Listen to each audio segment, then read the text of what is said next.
In this video, you're going to learn how to create an Excel calculator to find a confidence interval for a single mean when we don't know the population standard deviation and we don't have the actual raw data. We just have the statistics given for that sample, i.e. they tell us the sample size, the mean, and the standard deviation of our sample.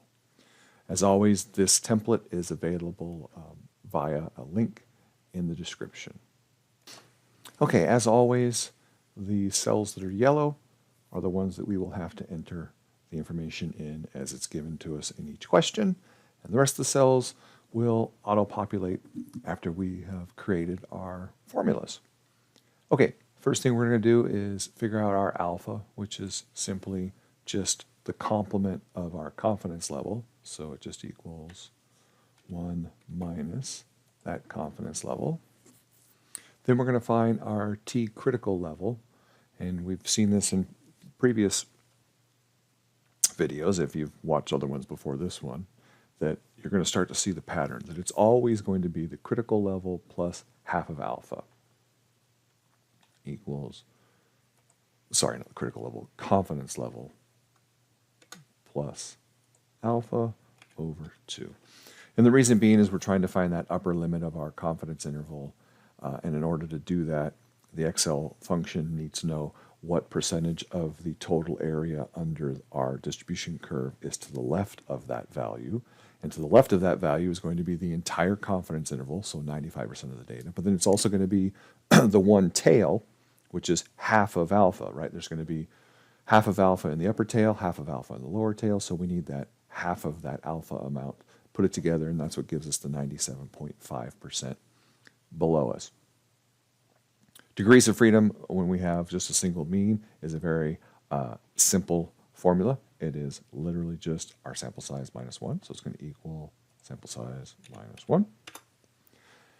And then now, because we don't know the population standard deviation, which we almost never do, we're living on the t-curve, the student t-curve, so we have to find our t of alpha over 2, right? This is the formula for our margin of error. So the first thing we have to do is find this t of alpha over 2, and in order to do that, we have to use the inverse t function, or t dot inverse. And the first thing it wants is the probability, i.e. how much stuff is to the left of it, so that cell, and then degrees of freedom, that cell.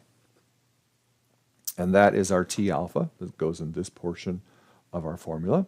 And now we finish off the rest of the formula by just typing this in, which is a pretty simple formula, right? It's just going to equal the T of alpha over 2 value times the standard deviation of our sample divided by SQRT for square root of our sample size, close our parentheses for square root, and there is our margin of error.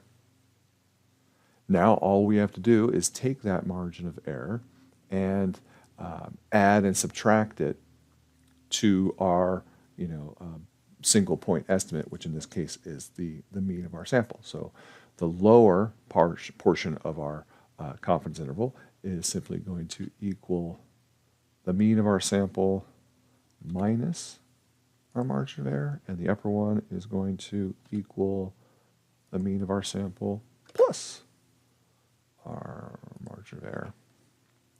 It's just that simple. Now, let's say you do, in fact, have a question that gives you the set of data, and you need to run this with a set of data. Well, you could just calculate the sample size, mean, and standard deviation of your set of data any way you want. But you could also do that very easily in Excel with summary statistics or another simple calculator setup.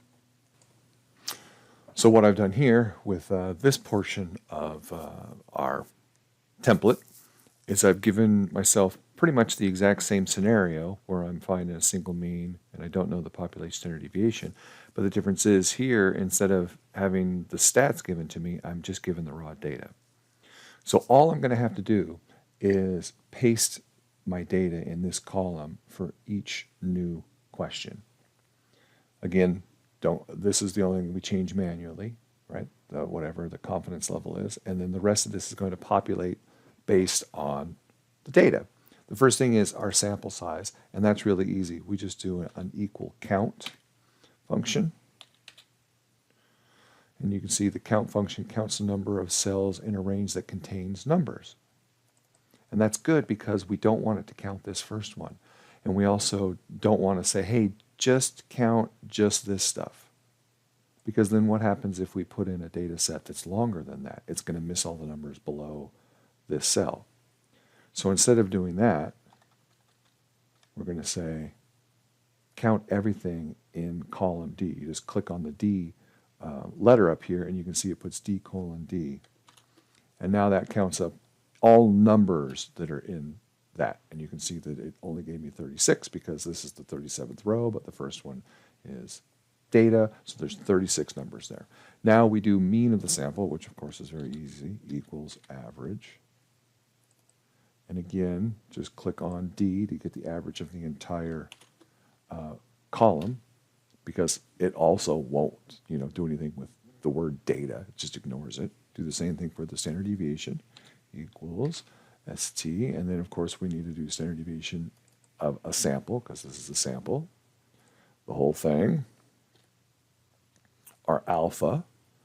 Well, the rest of these, alpha, right, T, degrees of freedom, all of this is done this exact same way. And they refer up to cells. You see how I've got these set up in the exact same way? Confidence, then sample size, then mean, then standard deviation. Because everything's in the same positional space, right, that the alpha is exactly 1, 2, 3, 4 cells below this. If I just come over here and copy these cells, Control C, come over here and do Control V, it's now going to copy those formulas. So for instance, you can see this now equals that, right? 1 minus that, which it's supposed to. That equals the confidence level plus half of that, which it's supposed to. Degrees of freedom equals sample size minus 1, and so on and so on and so forth. So we've now created very quickly one that does everything this thing did. All we really had to do was add in those 3 measurements by doing count, average, and standard deviation of that column of data. And now whatever data we put in there will change things, right? So if we come along and now all of a sudden we only have that much data, you can see everything changes. Okay, thanks for watching.